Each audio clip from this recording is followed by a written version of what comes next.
आपके मीडिया के माध्यम से एक ही संदेश देना चाहूँगा, मैं युवाओं को संदेश देना चाहूँगा कि आप अपना अकाउंट किसी को भी लालच में आकर 5 से 10,000 रुपये में नहीं बेचें। ऑनलाइन फ्रॉड हो जाता है किसी के साथ में, तो कितने दिन में सॉल्यूशन हो जाता है, कितने दिन में नहीं होता?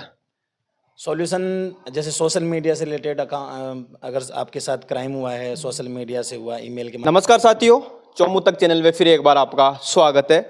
मैं आपका अपना सुभाष सैनी। आज हम बात करेंगे साइबर क्राइम के बारे में। आज हमारे पास में रोशन भैया, आप देख ही पा रहे होंगे।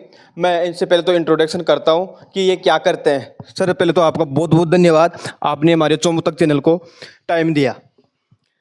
मेरा नाम रोशन कुमार कुमावत और मैं विशेष साइबर अनुसंधान इकाई जयपुर पश्चिम में एज ए साइबर एक्सपर्ट के तौर पे कार्यरत हूँ मैं। और साइबर क्राइम एक बहुत बड़ा आजकल चैलेंज हो गया, साइबर क्राइम से बचने का चैलेंज हो गया। कैसे बचें, अगर साइबर क्राइम हो जाता है तो उस कंडीशन में अपन क्या करें, इसके बारे में आज अपन चर्चा करेंगे। तो सर लोगों के ये होता है कि साइबर क्राइम में जो लोग फंसते हैं वो कैसे फंस जाते हैं, तो इसके बारे में थोड़ा सा विस्तार से अपन बात करेंगे। 5-10 मिनट का वीडियो बनाएंगे तो लोगों क्या इसके जागरूक मिले। तो मैं पहला क्वेश्चन अपना ये रहेगा कि वे कौन से साइबर क्राइम है जो लोग फंसते हैं इसमें? वर्तमान में अगर सबसे ज़्यादा अगर कोई साइबर फ्रॉड हो रहा है तो वो हो रहा है सर टेलीग्राम के माध्यम से।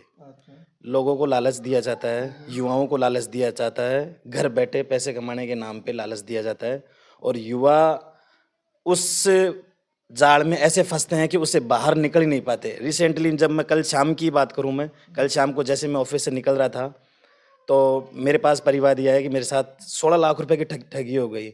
यही मैटर था, टेलीग्राम के माध्यम से ही ऐसा उसके साथ साइबर फ्रॉड हुआ 16 लाख रुपए का। और भी है जैसे लिंक के माध्यम से भी साइबर फ्रॉड हो रहे हैं। एपीके फाइल्स भी लोगों के पास आ रही हैं। अब शादियों का दौर आने वाला है तो इसमें ये शादी के जो कार्ड होने हैं, शादी के कार्डों में भी एपीके फाइल्स लोग मतलब यानी कि साइबर फ्रॉड है उसका इस्तेमाल करके भेज रहे हैं, जिससे मतलब यानी कि युवा और बुजुर्ग जो भी व्हाट्सएप अपन यूज चला रहे हैं वो जल्दी शिकार हो रहे हैं इस मामले में। तो सर ये एपीके फाइल होती है, उसको डाउनलोड करना चाहिए या नहीं करना चाहिए?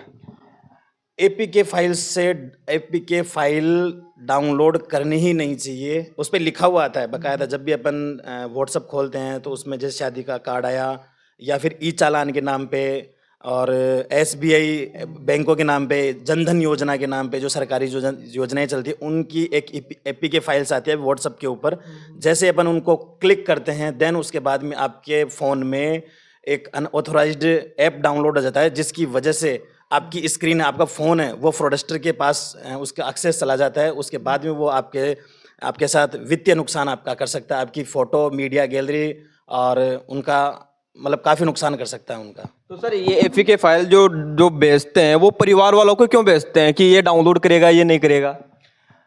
भाई उनको सबसे इजी टास्क यही लगता है। एपीके फाइल से जैसे शादी का कार्ड हुआ भेजा तो उनको लगता है कि भाई हाँ शादी का कार्ड आया होगा। जैसे उन्होंने विक्टिम ने उस पर क्लिक किया, क्लिक करने के दौरान ही उसका फ़ोन हैक हो जाता है। फ़ोन हैक होने के बाद में तो आपको पता है उसके बाद उसका एक्सेस रहता ही नहीं और वो आसानी से उसका शिकार हो जाता है। वित्तीय साइबर फ्रॉड का आसानी से शिकार होने का सबसे आसान तरीका है एपीके फाइल्स। जैसे लोग साइबर क्राइम में फ्रॉड हो जाते हैं तो इनसे लोग कैसे बचे, तो इसके बारे में थोड़ा टिप्स दीजिए सर।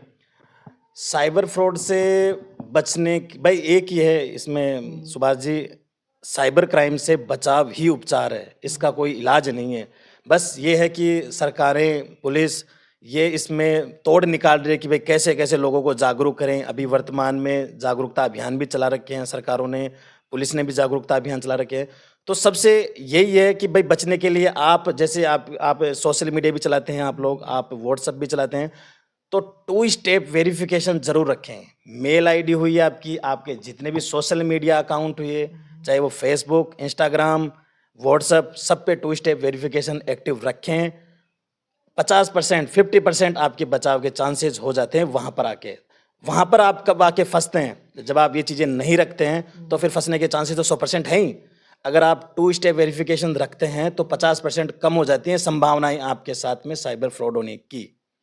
जैसे मैं एक क्वेश्चन और पूछना चाहता हूँ, जिससे ऑनलाइन ठगी हो जाती है तो उससे लोग कैसे बचे? ऑनलाइन ठगी होती है ना सबसे ज़्यादा, तो इससे कैसे बचा जा सकता है अपन को? ऑनलाइन ठगी से बस ये ऑनलाइन ठगी से बचाव ही उपचार है, इसका कोई इलाज नहीं है। अगर आपके साथ हाँ साइबर ठगी हो गई, उस दौरान आप 1930 पे कॉल कर सकते हैं। एनसीआरपी पोर्टल है, एक एमएचए का हमारा एक पोर्टल है एनसीआरपी पोर्टल, उस पे जाके आप ऑनलाइन शिकायत दर्ज करवा सकते हैं अगर 1930 पे आपको रेस्पॉन्स नहीं मिल रहा है तो। ये है। तो आपके अनुभव से सबसे ज्यादा लोग कौन ठगी करते हैं आपके अकॉर्डिंग, साइबर क्राइम के अकॉर्डिंग सबसे ज्यादा कौन ठगी करना चाहता है राजस्थान में आजकल मतलब जैसे हमारा एक पोर्टल भी है, प्रतिबिंब पोर्टल है, उसके माध्यम से हम देख रहे हैं कि राजस्थान में कहाँ कहाँ मतलब इन साइबर फ्रॉड्स बैठे हैं।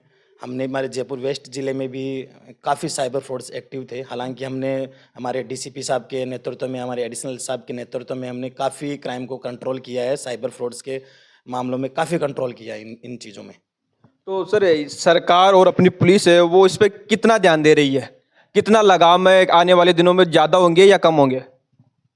बेशक मतलब सरकारें भी ध्यान दे रही है इस और राजस्थान पुलिस ने भी एक अभियान चला रखा है। अक्टूबर माह को हमारे श्रीमान डीजीपी साहब के आदेशानुसार श्रीमान हमारे पुलिस उपायुक्त हनुमान प्रसाद जी के निर्देशन में और श्रीमान आलोक जी एडिशनल डीसीपी के नेतृत्व में हमने एक अभियान चला रखा है। अक्टूबर महीने में अवेयरनेस का प्रोग्राम चला रखा है, जिसमें हमने काफ़ी लोगों को अवेयर किया है और हम आपके चैनल के माध्यम से जनता तक यही बात पहुंचाना चाहते हैं, पुलिस के माध्यम से ये बात पहुंचाना चाहते हैं, अगर आपके साथ अगर साइबर फ्रॉड होता है तो आप नज़दीकी पुलिस थाने में ज़रूर संपर्क करें। आप 1930 पे ज़रूर कॉल करें, अपनी शिकायत दर्ज करवाएं।